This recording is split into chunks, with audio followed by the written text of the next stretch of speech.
సౌగంధిక పుష్పాల కోసం బయలుదేరిన భీముడు శంఖధ్వని చేస్తూ ముందుకు పోతూ ఉన్నాడు. ఆ శంకరవంబు మహేంద్రశని నిర్ఘోష భీమమై దిక్కులు నాకాశంబు నిండెనంత గుహాశయుడైయున్న హనుమయను కపిపెలుచన్. ఆ శంకరవంబు భీముని శంఖధ్వని మహేంద్రాశని దేవేంద్రుని పిడుగుల నిర్ఘోష పెద్ద ధ్వని భీమమై భయానకమై దిక్కులు ఆకాశంబు నిండే. అన్ని దిక్కులలోనూ ఆకాశం పైన గగనం పైన కూడా ఆ ధ్వని నిండిపోతూ ఉంది.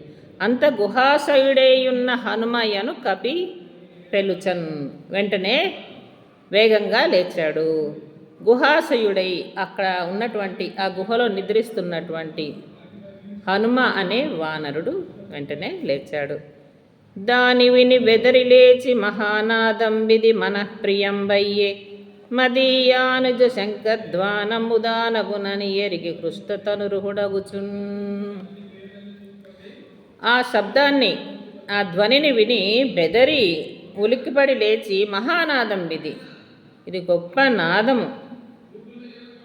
మనఃప్రియం బయ్యే మనస్సునకు ప్రీతి కలిగిస్తోంది.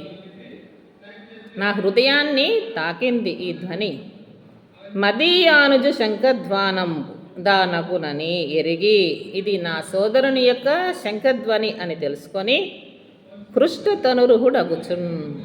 మిక్కిలి ఆనందం వల్ల కలిగినటువంటి పులకరింత వల్ల వెంట్రుకలు నెక్కపొడుచుకున్న వాడై భీమునకు మార్గ నిరోధంబుగా మహావృక్షములు రొలం ద్రోచి ఏకాయన పదంబున కడ్డంబుగా శయనించి లాంగూల లీలా చాలనంబు చేసిన భీముని